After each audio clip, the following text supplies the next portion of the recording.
বিসমিল্লাহির রহমানির রহিম। আসসালামু আলাইকুম। কেমন আছেন আমার প্রিয় বন্ধুরা? আশা করি যে যেখানে যে অবস্থানে থাকুন না কেন অনেক অনেক ভালো আছেন, সুস্থ আছেন, নিরাপদে আছেন। আমিও আল্লাহর অশেষ রহমতে আপনাদের সকলের দোয়ায় আলহামদুলিল্লাহ ভালো আছি। কাছে কিংবা দূরে দেশ ও দেশের বাহির থেকে যে যেখান থেকে এই মুহূর্তে আমার এই ভিডিওটা দেখতেছেন, আমার এই ভিডিওটার সাথে যুক্ত আছেন, তাদের সবার প্রতি রইল আমার মন থেকে অনেক অনেক দোয়া এবং আন্তরিক ভালোবাসা। ভিডিওর শুরুতেই একটা রিকোয়েস্ট, যারা এই মুহূর্তে যে বন্ধুরা আমার এই ভিডিওটার সাথে আছেন, যদি লাইক দিতে ভুলে যান প্লিজ একটা লাইক দিয়ে আমার ভিডিওটা কন্টিনিউ করেন। আর নতুন বন্ধুদের বলতেছি, প্লিজ বন্ধুরা ভিডিওটা সম্পূর্ণভাবে মনোযোগ সহকারে দেখবেন। যদি ভিডিওর কোনো একটা অংশ আপনাদের ভালো লেগে যায় তাহলে এই ছোট্ট চ্যানেলটাকে সাবস্ক্রাইব করে আমার পাশেই থাকতে পারেন। ছোট্ট একটা কমেন্ট করে যাবেন, সে কমেন্টের সূত্র ধরে আমি আপনাদের পরিবারে চলে যাব ইনশাআল্লাহ। তো বন্ধুরা আজকে কোনো রান্না বান্না নয়, আজকে আমি আমার এই পারিবারিক কাজকর্ম নিয়ে ভিডিওটা শুরু করেছি। তো সম্পূর্ণ ভিডিওটা দেখার অনুরোধ করছি। তো আশা করছি আজকের ভিডিওটা আপনাদের অনেক ভালো লাগবে।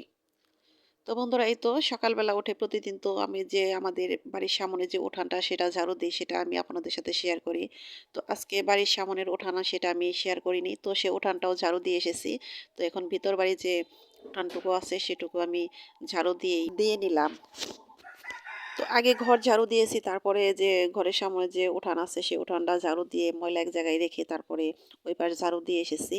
তো এখন চুলার ছাই উঠিয়ে নিয়েছি, সে ছাইয়ের সাথে যে উঠান ঝাড়ু দিয়েছি সেই ময়লাগুলো এখন আমি উঠিয়ে ফেলে দেব। তো ফেলে দেব বলতে আমি যে আবার গাছ লাগাবো সেখানে আমি এইগুলো জড়ো করে রাখি। তো এই মাটিতে যদি কিনা গাছ লাগিয়ে দেয় তাহলে কিন্তু গাছ অনেক ফলন ভালো হয়। এমনিতেই উঠানের যে গাছ লাগানো হয়, উঠানের মাটি কিন্তু এমনিতেই শক্ত। এই শক্ত মাটিতে গাছ লাগালে কিন্তু গাছের গ্রোথ অতটা ভালো হয় না। তো আমি যথাযথ চেষ্টা করি যে এই উঠান ঝাড়ু দেওয়ার যে মাটিগুলো এগুলো আমি এক জায়গায় করে রেখে দেই। যখন গাছ বুনি তখন ওই শক্ত মাটি ফেলে দিয়ে তারপরে এই মাটিগুলো দিয়ে তারপরে সেখানে আমি গাছ লাগাই। সে কারণে আমার গাছগুলো বেশ সুন্দর হয়। তো আমার উঠান ঝাড়ু দেওয়া শেষ, এখন আমি আমার মুরগিগুলো ছেড়ে দেব। তো মুরগিগুলো যখন ছেড়ে দেই তখন আমার ভালো লাগে না। তো আমি যখন এই ভিডিওটা শুরু করেছি, আমার এই ব্লগ ভিডিও শুরু করি তার আগে কিন্তু আমার অনেক মুরগি হতো। তো আমার এত মুরগি হতো, সেই মুরগি হওয়ার কারণে কিন্তু এত বড় করে আমি মুরগির ঘর বানিয়েছিলাম। তো মুরগির ঘর বানানোর পর কিন্তু আমি সেরকম মুরগি বানাতে পারিনি, কারণ বিড়ালে খায়, বিড়ালে খেয়ে ফেলে। এখন এই বড় মুরগিগুলো এগুলো কিন্তু কুকুরে ধরে, সারাদিন এগুলোকে পাহারা দিয়ে রাখতে হয়। তো এক এক সময় মনে হয় যে এগুলো জবাই করে খেয়ে ফেলি, তা আবার মনে হয় যে এগুলো যদি জবাই করি তো আমার ঘরটাই শূন্য হয়ে যাবে, আমার একটু ভালো লাগবে না। তো আমি তো মুরগি লালন পালন করি সেই অনেক আগে থেকেই। তো এখন যদি বাড়িতে মুরগি না থাকে তাহলে আমার ভালো লাগবে না, ওটা একটা আমার সঙ্গীর মতো হয়ে গেছে। তো বন্ধুরা আজকে অনেক সকাল থেকে এই ভিডিওটা শুরু করেছি, আর আজকে অনেক সকালে ঘুম থেকে উঠেছি নামাজ পড়ে। তো সকালের কাজের কিন্তু বরকত অন্যরকম, বরকতময় দিন শুরু হয় সকালের কাজ দিয়ে। তো আজকে একটু বাড়তি কাজ করব সে কারণেই আরো আগ্রহ নিয়ে সকালবেলা ঘুম থেকে উঠেছি। তো শীতের কারণে সকালবেলা ফজরের নামাজ পড়ে কিন্তু আবার শুয়ে পড়ি। এমনিতেও সকালে কোনো তাড়াহুড়া থাকে না, রান্না বান্নার তেমন একটা ঝামেলা থাকে না। ছেলের আবার স্কুল বন্ধ দিয়েছে সে কারণে আলসেমি করে শুয়ে থাকি। তো আজকে আর আলসেমি করিনি, আজকে সকাল সকালে ঘুম থেকে উঠে সংসারের কাজে লেগে পড়েছি, যেহেতু আজকে বাড়তি কাজ আছে। তো ঘর ঝাড়ু, উঠান ঝাড়ু, রান্নাঘর পরিষ্কার এগুলো করা হয়েছে। এখন থালাবাটি এগুলো ধুয়ে নেব। তো থালাবাটি এগুলো ধোয়ার পরে কিন্তু আমার আজকে রান্না নেই, বাসি ভাত আছে, সে ভাতগুলো খাবো। তো এর ফাঁকে আবার আমাকে বাড়ির বাহিরে একটু যেতে হবে একটু জরুরি কাজে। তো সেখান থেকে এসে তারপরে যে আমার বাড়তি কাজগুলো আছে সে কাজটা আমি করব। আবার দুপুরে কিন্তু রান্না আছে। তো যদি কাজের মধ্যে থাকা যায় তাহলে কিন্তু দিন কোথা দিয়ে চলে যায় টের পাওয়া যায় না। তো এখন এমন একটা কাজ করি, এমন একটা চাকরি পেয়েছি মোবাইলে, তো সংসারের কাজ করি বা না করি তারপরও যে সময় কোথা দিয়ে চলে যায় টেরই পাই না। এটা কিন্তু আমরা সবাই জানি। তো যাই হোক বন্ধুরা, সামনে কিন্তু আসতেছে নির্বাচন, তারপরে আসতেছে রমজান মাস। তো আমার প্রিয় আপুরা কিন্তু দেখতেছি রমজানের জন্য বেশ প্রস্তুতি নিয়ে ফেলেছেন। আমি কিন্তু কোনো প্রস্তুতি নেই। তারপরে এবার শবে বরাতে আমরা কোনো আয়োজন করি নাই। শুধু ২ টা রোজা ছিলাম আর নামাজ পড়েছি এটুকুই। তাছাড়া এই শবে বরাত উপলক্ষে যে হালুয়া রুটি খাওয়া এগুলো আমরা খাইনি, খাওয়া হয়নি। তো সেই উপলক্ষে আজকে আমি কাজগুলো করতেছি, কারণ রমজান মাসে কিন্তু অন্যান্য বাড়তি কোনো কাজ করতে মন চায় না। ইবাদতের মাস। তো অন্যান্য কাজ করলে কিন্তু আমাদের ইবাদতটা কমে যায়। ইবাদত মনোযোগ সহকারে করা যায় না। তো সে কারণে কিছু, কিছু কাজ আছে এগুলো আগেই গুছিয়ে রাখা উচিত।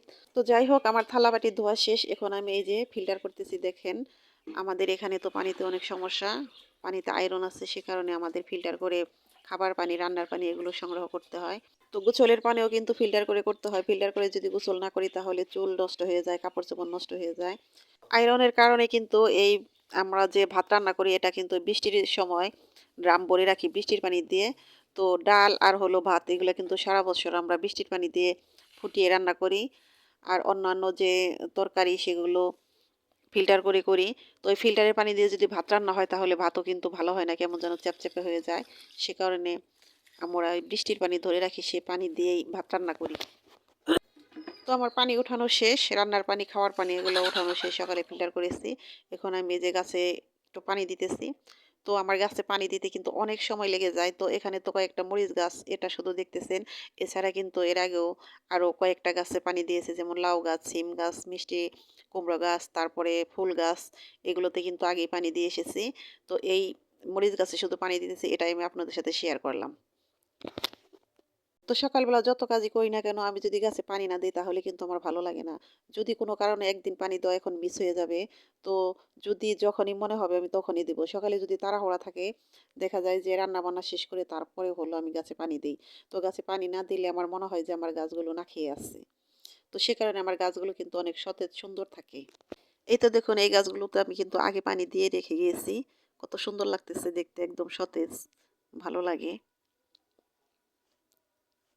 তো এই তো আমার সিম গাছে দেখুন মনে হয় যে আবার নতুন করে সিম গাছ লাগিয়েছি।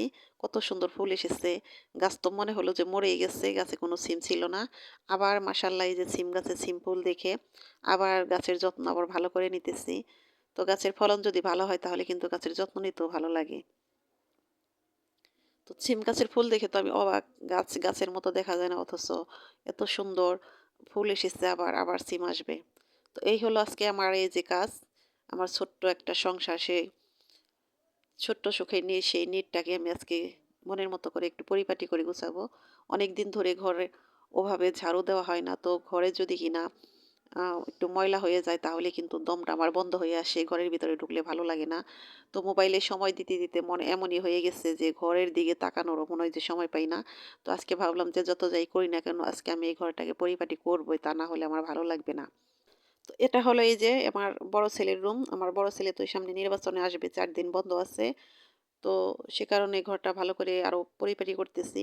তো ঘরে এমনিতে পরিপাটি থাকে। সব দিনই তো ঘর ঝাড়ু দেওয়া হয়। ১ দিন ২ দিন পর, পর ঘর মোছা হইতেছে।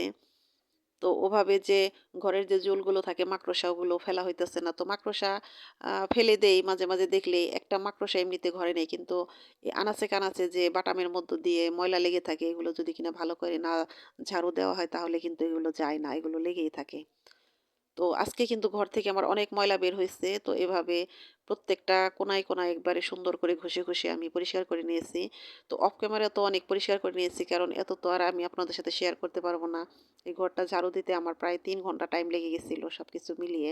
তো এই ঘরের সাথেও কিন্তু ২ টা কেবিন আছে। তো সেই কেবিনগুলো কিন্তু আমি আপনাদের সাথে শেয়ার করিনি। তো আমার খাওয়ার কেবিন যে আছে ওপাশেও কিন্তু অনেক টুকিটাকি জিনিস। তো ওই কেবিনটা পরিষ্কার করতে অনেক সময় লাগছিল। তো সবকিছুই আমি সুন্দরভাবে একবারে পরিপাটি করে আজকে পরিষ্কার করে নিয়েছি যে আজকে অন্যান্য কাজ যাই থাক না কেন আগে আজকে আমি ঘরটাকে সুন্দর করে পরিপাটি করব তাহলে আমার ভালো লাগবে। তো বন্ধুরা এই যে আমার হাতে যে ঝাড়ুটা দেখতেছেন এই ঝাড়ু দিয়ে কিন্তু আমি সিলিংটাকে ঝাড়ু দিতে পারতেছি না। তো সিলিং ঝাড়ু দেওয়ার জন্য কিন্তু আমার আলাদা একটা ঝাড়ু বাঁধা ছিল বাঁশ দিয়ে লম্বা করে। তো সেটা দিয়ে আমি ঝাড়ু দিতে গিয়েছিলাম কিন্তু সেই ঝাড়ুটা ভেঙে গেছে। তো সেটা মেরামত করার আর সময় আমি পাইনি। সেই সময়টা আমি নেইনি। যদি সেটা মেরামত করতে যাই তাহলে আমার আরো সময় লেগে যাবে। তো সে কারণে ভাবতেছি যে এটা দিয়ে যতটুকু পারি আমি সেটুকুই পরিষ্কার করব। সিলিংটা আবার পরবর্তীতে আবার পরিষ্কার করে নেব একদিন। তো জানি না কোন, কোন প্রিয় বন্ধুরা এখন আমার সাথে আছেন, আমার এই ভিডিওটা দেখতেছেন। তো বন্ধুরা যদি লাইক দিতে ভুলে যান, আবার মনে করিয়ে দিচ্ছি প্লিজ একটা লাইক দিয়ে দেন। আপনাদের একটা লাইক কিন্তু আমার কাছে অনেক, অনেক মূল্যবান। তো বন্ধুরা আজকে তো অনেক কাজ করতেছি, অনেক গল্প করতেছি, বকবক করার তালেই আছি। তো আমি যদি কথা বলতে যাই তো কথা শেষ হয় না। তো আমার কাজ শেষ হয়ে যাবে কিন্তু আমার কথা শেষ হয়ে যাবে না। তো এই তো দেখুন আমার এগুলো গুছানো শেষ। এখন আমার এই ছেলের টেবিলটা একটু গুছাবো। শুধু গুছানো না, এগুলো কিন্তু মুছতেও হবে। এগুলো কিন্তু মুছেও দিয়েছিলাম। তো বন্ধুরা, আমার কথা ও কাজে হয়তো অনেক ভুল আছে। সেই ভুলগুলো প্লিজ ক্ষমা সুন্দর দৃষ্টিতে দেখবেন। আর আমার আজকের ভিডিওটা কেমন লাগলো অবশ্যই আমাকে কমেন্ট করে জানাবেন। আপনাদের একটা কমেন্ট কিন্তু আমাকে নতুন করে আরেকটা ভিডিও বানাতে উৎসাহিত করে। আমার খুব ভালো লাগে আপনাদের কমেন্ট যখন পড়ি, তখন আমার ভিডিও বানাতে ভালো লাগে, ভয়েস দিতে ভালো লাগে, আপনাদের সাথে কথা বলতে ভালো লাগে। তো এই যে আমি ঘরটা ঝাড়ু দিতেছি, এটা হলো ২য় ঝাড়ু। ফার্স্টে ঝাড়ু দিয়েছি হলো ওই শলার ঝাড়ু দিয়ে ময়লা ফেলে দিয়েছি। অনেক ময়লা বের হয়েছিল। এটা হলো পরে দিতেছি, কারণ এটা দিয়ে ভালো করে ক্লিন করে তারপরে ঘরটাকে মুছে নিয়েছিলাম। তো বন্ধুরা, এর ফাঁকে কিন্তু টুকিটাকি আরো অনেক কাজ করে নিয়েছি, সেগুলো তো আর আমি আপনার সাথে শেয়ার করিনি। তো এই যে ঘরটা আমার মোছা হয়ে গেছে, সম্পূর্ণ ঘর একদম মুছে পরিষ্কার করে নিয়েছি। তো যেদিন ঘর ঝাড়ু দেওয়া হয় তার পরের দিন হলো ধোয়ার পালা। তো বিছানার চাদর এগুলো কালকে আমি ধুয়ে দিব। তো এই যে আমার ছেলের রুমে কিন্তু এখনো চাদরটা বিছানো হয়নি, ওটা ধোয়া আছে, ওটা আমি কালকে বিছিয়ে দেব। তো বন্ধুরা, কাজ করতে করতে গল্প করতে করতে আমি ভিডিওর শেষ মুহূর্তে চলে এসেছি। তো বন্ধুরা, মন থেকে অনেক অনেক দোয়া ও ভালোবাসা দিয়ে আজকের মতো এখানেই বিদায় নেব। আপনারা সবাই ভালো থাকেন, সুস্থ থাকেন, মানসিক শান্তি নিয়ে জীবনযাপন করুন। আমারও আমার পরিবারের জন্য আপনারা সবাই দোয়া করবেন, আমিও যেন মানসিক শান্তি নিয়ে ভালো থাকতে পারি। তো আল্লাহ হাফেজ, আসসালামু আলাইকুম।